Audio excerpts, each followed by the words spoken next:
Retired Colonel Johannes Van Loggerenburg has detailed how top police officials in KwaZulu-Natal were paid bribes by a Durban businessman, Toshan Panday. Van Loggerenburg also told the inquiry investigating state capture how Durban businessmen used inflated prices when doing business with the South African Police Service in the province. He is currently giving testimony in the alleged capture of the law enforcement agency at the State Capture Commission. Van Loggerenburg implicated, among others, former KwaZulu-Natal Police Lieutenant General Mamunyane Ngobeni for receiving bribes from the businessman. He revealed how Panday paid for a lavish birthday celebration of Ngobeni's husband in May 2010. Ngobeni was previously implicated by former KwaZulu-Natal Hawks boss Johan Boysen of interfering and trying to stop an investigation involving the 2010 World Cup. Van Loggerenburg also reiterated the statement. It was discovered that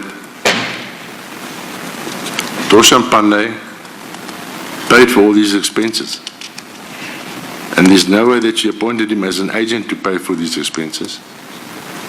And if it only boiled down to, she's a provincial commander. He got all the tenders. I mean, she knew what was going on because there's evidence that she actually tried to stop this investigation. And yes, she was the suspect in the matter. Well, for more on the story, I'm joined in studio by my colleague Ntlantla Khatlane, who's been following proceedings today.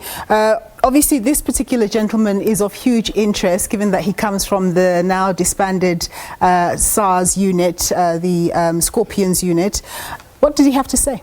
Well, good day to you, Nompu. Today, what came out in his testimony, it was basically corroborating what Johan Boysen had said last year. If you remember, he went into details in terms of what transpired in KwaZulu-Natal during 2010, and a lot of police officers receiving bribes from a controversial businessman, Toshan Panday. And, he told the commission that he remembers vividly that, during his investigation that he found out that this gentleman, the businessman, would inflate prices, tender prices. I mean, we remember in 2010, the World Cup, then he was responsible, or he was given a tender that dealt with accommodating police officers during that time. And he said that he remembers vividly that they went to an extent of, inflating the price so much that, if he would go for to get the services of a hotel or an accommodation, maybe let's say they charged him 1,000 rand, he would go as further as charging them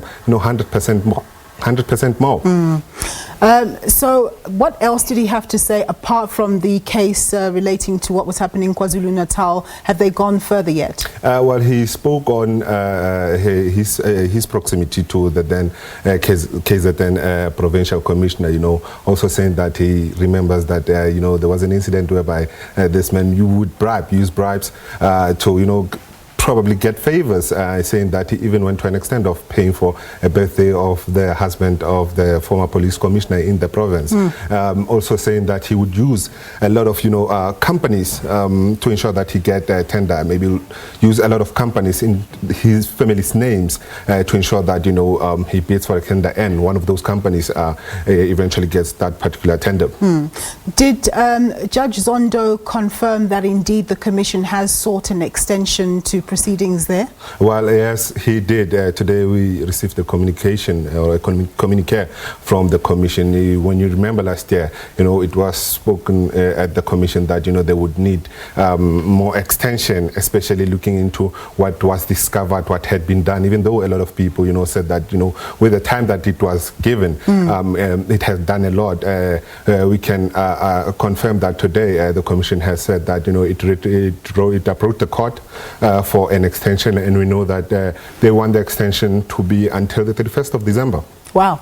And then lastly, former President Jacob Zuma, there were rumors that he was going to be subpoenaed, and then later on we heard that the commission won't need him just yet. What's the latest on that? If you remember, his legal team, came forward, very, just for a lack of a better word, aggressively saying that, it would be unfair that the president would be subpoenaed, especially when he's receiving health treatment abroad. If you remember that the president failed to appear before the the commission twice. First, it was because of a court case that he needed to attend to. Yes. Secondly, it was basically being...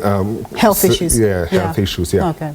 All right, Nhlanhla, thank you very much for your time. My colleague there, Nhlanhla Kgatlana, reporting on the state capture inquiry which is underway.